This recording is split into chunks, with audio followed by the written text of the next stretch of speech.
أشرقت نفسي بنور من فؤادي حينما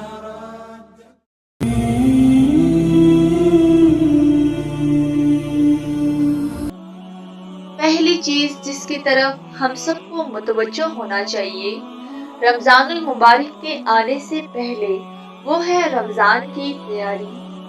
آپ روزمرہ کی زندگی میں دیکھتے ہیں کہ کسی بھی اہم کام کے لیے لازماً تیاری کی جاتی ہے۔ اگر کوئی کام بھی تیاری کے بغیر شروع کر دیا جائے تو اس میں وہ روح نہیں آتی، وہ کام آپ صحیح نہیں کر سکتے، اس کا وہ حق نہیں ادا کر سکتے۔ مثال کے طور پر امتحان کے لیے آپ پہلے کیا کرتے ہیں؟ تیاری کرتے ہیں۔ اگر کوئی شخص تیاری کے بغیر امتحان دینے لگے تو اس کا نتیجہ آپ دیکھ سکتے ہیں۔ اگرچہ وہ پاس ہو بھی جائے مگر اس کی فیلنگ کیا ہوتی ہے؟ تو یہ ایک حقیقت ہے کہ دنیاوی زندگی کے کاموں کے ساتھ ساتھ عبادات میں بھی یہی اصول ہے۔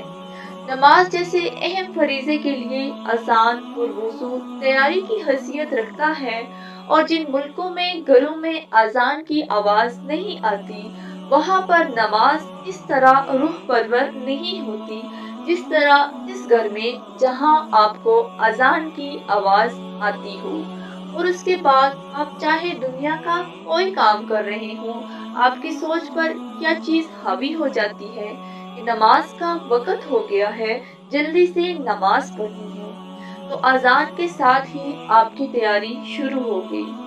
اسی طرح رمضان کے لیے آپ نے دو تیاریاں کرنی ہیں، ذہنی اور عملی تیاری۔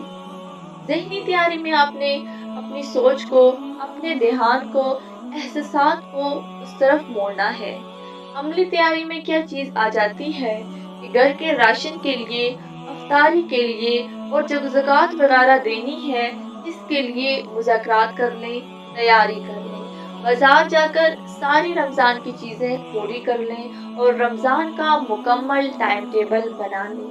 اگر تیاری پہلے کر لی جائے تو رمضان سکون سے گزرے گا، ورنہ پہلا عشرہ تو رمضان کی تیاری میں گزر جائے گا کہ اچھا رمضان آیا ہے۔ اس لیے جو عبادات کرنی ہے اس کو لکھ لیں تاکہ بر وقت آپ کو یاد ہو۔ پھر جائے نماز دھو کر صاف کر لیں۔ اس کے علاوہ سارے گھر کی صفائی کر لیں۔ جس طرح لوگ عید کی تیاری کرتے ہیں اس سے بڑھ کر رمضان کی تیاری کریں اور زیادہ سے زیادہ عبادت کریں، کیونکہ اس مہینے میں نفل نماز فجر کا اجر و ثواب پاتی ہے اور فرض 70 فرض کے برابر ہو جاتا ہے، اور لوگوں سے ہمدردی اور غمخواری کریں اور رشتہ داروں غریبوں کو افطاری کروائیں جتنی بھی استطاعت ہو۔ اس کے علاوہ جو ذاتی کام کرنے ہیں اس میں روزہ رکھنا ہے، اور روزے میں صرف روزہ رکھنا نہیں ہے بلکہ جھوٹ، لڑائی، گالی گلوچ سے بھی باز رہنا ہے، کیونکہ روزہ صرف بھوکے پیاسے رہنے کا نام نہیں۔ اور ایک ٹارگٹ رکھ لیں کہ اول وقت ساری نمازیں پڑھوں گا اور ساری نمازیں گھر کے کاموں سے پہلے پڑھنی ہیں۔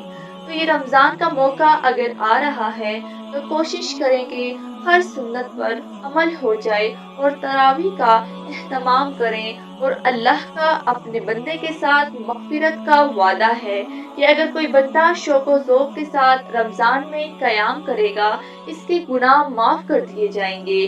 پھر اسی طرح قرآن کی تلاوت کریں، اور جو صبح کے وقت نماز کے بعد اونچی آواز میں تلاوت کرتا ہے اس کی زبان کی رکاوٹ دور ہو جاتی ہے۔